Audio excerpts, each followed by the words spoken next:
제복을 갖춰 입은 마리너 밀럽 인형관의 안내원들이 마지막에 뒤처진 손님들을 커다란 유리를 끼운 이중문 너머로 안내하는 동안 관리인은 사무실에서 레이먼드 휴슨과 마주 앉아 면담 중이었다.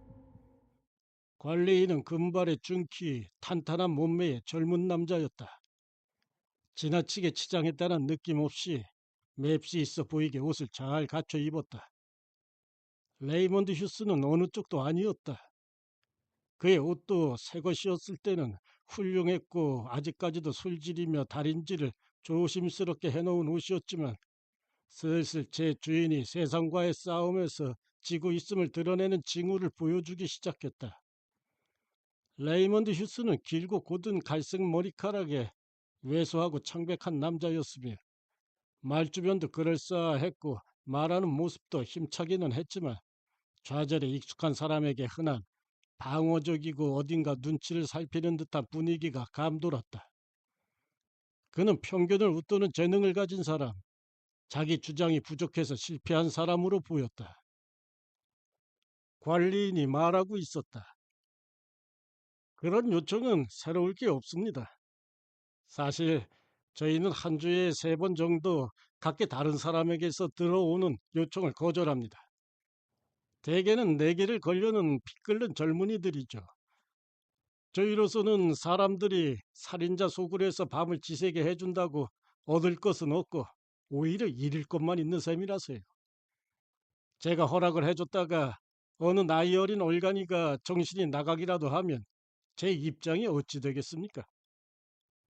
하지만 기자시니까 상황이 좀 다르겠죠? 휴스는 미소 지었다. 기자들에겐 나갈 정신이 없다는 뜻으로 하시는 말씀 같군요. 관리인은 웃으면서 말했다. 아, 아닙니다. 아니에요. 하지만 기자들이라면 책임감 있는 사람으로 여겨지지 않습니까? 게다가 이 경우에는 저희로서도 얻을 게 있지요. 선전 효과가 있으니까요. 바로 그겁니다. 그리고 전 그 점에서 우리가 협정을 맺을 수도 있다고 생각했지요. 휴슨이 말했다. 관리인은 다시 한번 소리내어 웃었다. 아, 뭔지 알 것 같군요. 돈을 2배로 받고 싶으신 거죠? 몇 년 전 마담 티소의 인형관에서 공포의 방에서 혼자 자는데 1,000파운드를 지불한다는 말이 돌았죠. 저희가 그런 제안을 했다고 생각하지는 마시길 바랍니다. 아, 어느 신문사에서 일하시죠? 휴슨 씨? 휴슨은 솔직하게 털어놓았다. 전 현재 자유기고가입니다. 몇 개 신문의 기사를 싣지요. 하지만 기사를 실을 곳은 쉽게 찾을 수 있을 겁니다. 모닝 에코라면 기꺼이 실을 거예요. 마리너의 살인자들과 함께 보낸 밤이라는 식의 제목을 붙여서요. 제대로 돌아가는 신문사라면 이런 기사 거절 못하죠. 관리인은 턱을 문질렀다. 그럼 어떻게 써주시겠습니까? 물론 소름 끼치는 내용으로 만들 겁니다. 약간의 유머를 가미해서 무시무시하게 써야죠. 관리인은 고개를 끄덕이고 휴슨에게 담뱃갑을 내밀었다. 좋습니다, 휴슨 씨. 모닝 에코의 기사를 실으십시오. 그리고 나서 여기 오시면 5파운드가 기다리고 있을 겁니다. 하지만 우선 지금 떠맡겠다고 하신 일이 보잘것없는 시련은 아니라는 점을 명심해 주십시오. 전 당신에 대해 확실히 해두고 싶고 또 당신이 자신에 대해 확신을 갖고 계시길 바랍니다. 자인하거니와 저라면 그런 일은 하지 않을 겁니다. 전 인형들이 옷을 입고 있는 모습과 벗고 있는 모습을 보았습니다. 제작 공정에 대해서도 모두 알고 있습니다.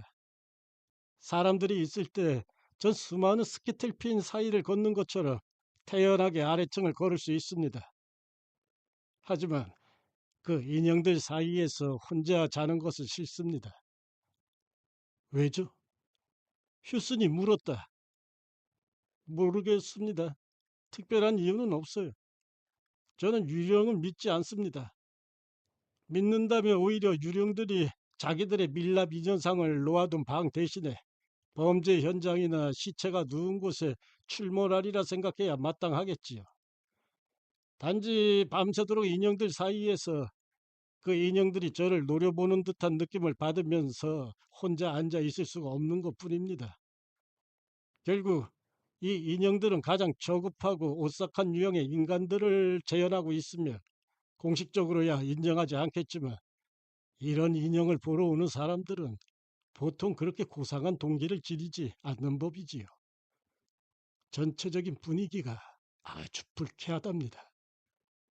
분위기에 영향을 받기 쉬운 편이라면 아주 불편한 밤을 보내시게 될 거라는 점을 경고해 드리지요.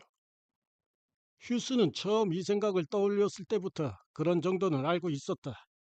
관리인에게 격이 없는 미소를 지어 보이는 동안에도 그의 영혼은 미래를 내다보고 넌더리를 냈다. 하지만 그에게는 부양해야 할 아내와 가족이 있었고 지난달에는 짧은 단평에 기대어 빠른 속도로 줄어가는 예금 잔고로 근근히 버텨야 했다. 이건 놓칠 수 없는 기회였다. 모닝에코에 특별 기사를 실어서 받을 돈에다가 5파운드까지 덤으로 벌 수 있으니 그것은 한 주 동안 상대적으로 부유하고 사치스럽게 살 수 있다는 뜻이었고 2주일간 최악의 상황은 면할 수 있다는 뜻이기도 했다. 게다가 기사를 잘 쓴다면 정규직 제의를 받을지도 모르는 일이었다. 그는 말했다. 위반자의 길은 그리고 신문기자의 길은 험한 법이지요. 이곳의 살인자 수굴이 호텔 침실 같지 않은 것은 확실하니 불편한 밤을 보내리라는 것은 이미 얘기한 대로입니다. 하지만 이곳의 밀랍 인형들이 절 그렇게 걱정시키진 않을 겁니다. 미신을 믿지 않는 편이신가 보죠? 전혀요. 휴스는 껄껄 웃었다. 하지만 기자시지 않습니까? 상상력이 풍부하실 텐데요. 전에 일했던 신문사 편집장들은 항상 제가 상상력이 부족하다고 불평하곤 했지요. 요새는 명료한 사실만으로는 부족하게 여기는 경향이 있고 신문사는 독자들에게 버터도 바르지 않은 맨빵을 제공하고 싶어 하지 않으니까요. 관리인은 미소 짓고 몸을 일으켰다. 좋습니다. 마지막 손님이 나가신 것 같군요. 잠시만 기다려 주십시오. 아래층 인형들의 포장을 치지 말라고 지시하고 야간 경비원들에게 당신이 여기 계실 거라고 알리겠습니다. 그런 다음 내려가서 한 바퀴 구경시켜 드리죠. 그는 건물 내부 전화를 들어 수화기에 대고 뭔가 떠들더니 바로 내려놓았다. 죄송하지만 한 가지 조건이 있습니다. 담배는 참아주셔야겠어요. 오늘 저녁 살인자 소굴에서 화재 경보가 울리는 사태가 있었습니다. 누가 경보를 울렸는지는 모르겠습니다만 누구였건 간에 오보였습니다. 다행히 그 시간에는 아래에 있는 손님이 별로 없었습니다. 그렇지 않았더라면 대소동이 일어날 뻔했죠. 자, 준비되셨으면 움직입시다. 휴스는 관리인을 따라 안내인들이 잉글랜드의 왕과 여왕들, 이 시대와 다른 시대의 장군들과 걸출한 정치가들에게 천을 씌우느라 바삐 움직이고 있는 방을 6개쯤 통과했다. 모두 좋은 쪽으로든 나쁜 쪽으로든 명성을 드날려 이런 류의 불멸성을 획득할 수 있었던 종류의 인간 군상들이었다. 관리인은 한번 걸음을 멈추고 제복을 입은 남자에게 살인자 소굴 안에 있는 안락 의자에 대해 무슨 말인가를 건넸다. 그는 휴슨에게 말했다. 제공해 드릴 수 있는 게 안락 의자 정도가 최선이군요. 잠을 좀 청하실 수 있으면 좋겠습니다만. 그는 열린 방책을 지나 지하 감옥으로 들어가는 입구 같은 음울한 인상을 주는 어두운 돌계단을 내려갔다. 계단 아래 복도에는 종교 재판소의 유물들, 중세성에서 나온 고문대, 낙인 찍는 인두, 엄지손가락을 쬐는 데 쓰는 트리미어, 그 밖에 사람이 사람에게 가했던 잔인성의 기념비 같은 공포의 전초전이 잠시 펼쳐졌다. 이 복도를 지나면 살인자 소굴이었다. 이곳은 궁형 지붕에 불규칙한 모양을 한 방이었으며 전구 위에는 젖빛 유리로 만든 사발을 뒤집어 씌워 조명이 어두웠다. 설계에서부터 음산하고 불편한 방이었고 분위기상 방문객들이 목소리를 낮추게 만드는 곳이었다. 예배당 같은 분위기도 약간 있었지만 예배당이라고 한다면 경건한 행위를 위한 것이 아니라 천하고 불경한 숭배에 바쳐진 예배당이었다. 밀랍으로 만든 살인자들이 발에 번호표를 단 채 낮은 받침대 위에 서 있었다. 어딘가 다른 곳에서 그게 누구를 재현한 것인지 알지 못한 채 본다면 우둔해 보이는 패거리라고 생각할 것이다. 남루한 옷차림 정도에 가장 놀랄 것이고, 최근에 악명을 떨친 자들이 오래된 인기인들과 회색 어깨를 맞대고 있었다. 위어를 살해한 서틀은 바이워터에게 가게의 진열장을 가리켜 보이다가 얼어붙은 듯한 모습으로 서 있었다. 상류층 신사를 흉내내고자 살인을 일삼았던 우둔한 상놈 리프로이도 있었다.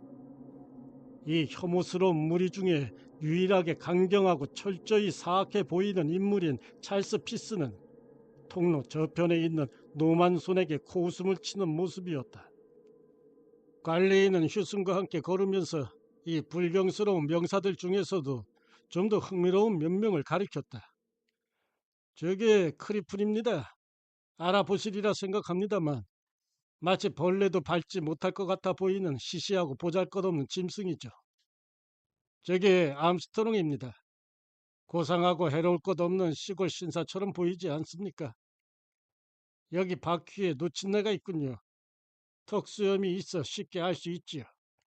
그리고 물론 이건 누굽니까? 휴수는 관리인의 말을 끊고 그쪽을 가리키며 속삭였다.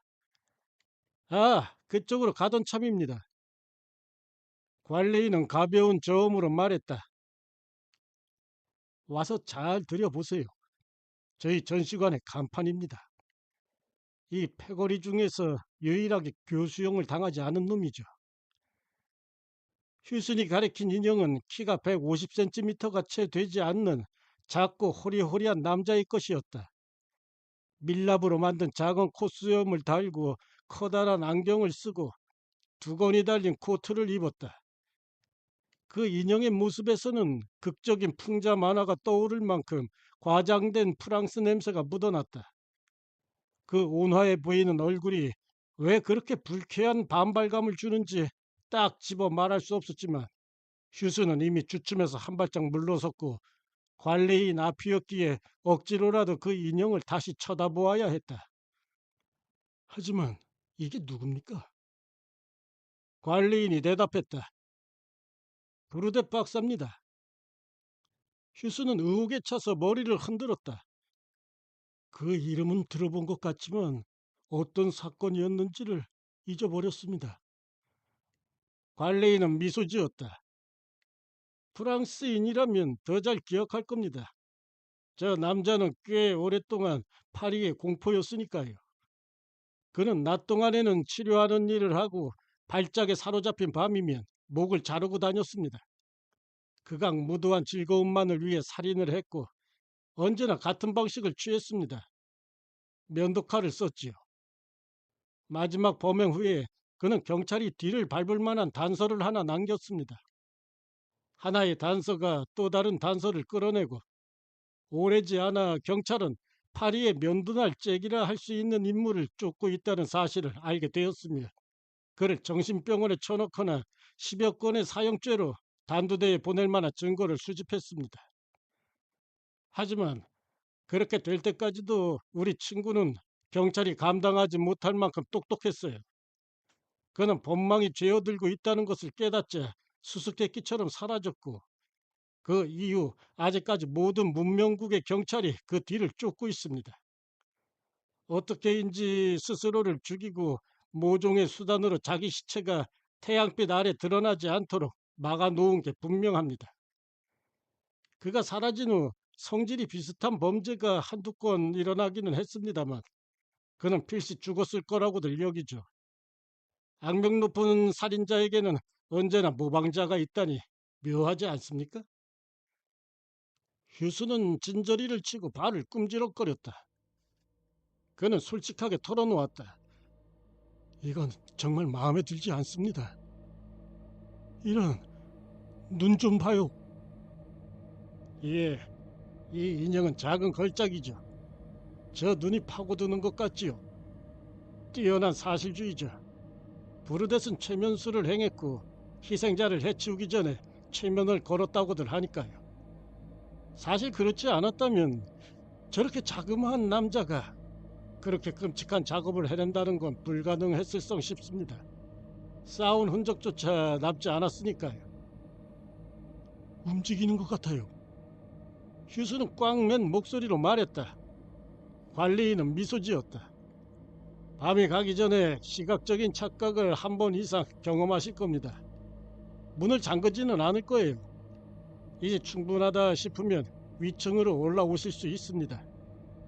건물 안에 경비원들이 있으니 그들이 움직이는 소리를 듣더라도 놀라지 마세요. 이 이상 조명을 밝힐 수 없어 유감이군요. 이게 불을 다 켠 상태라서요. 뻔한 이유지만 저희는 이곳을 되도록 음침하게 해두거든요.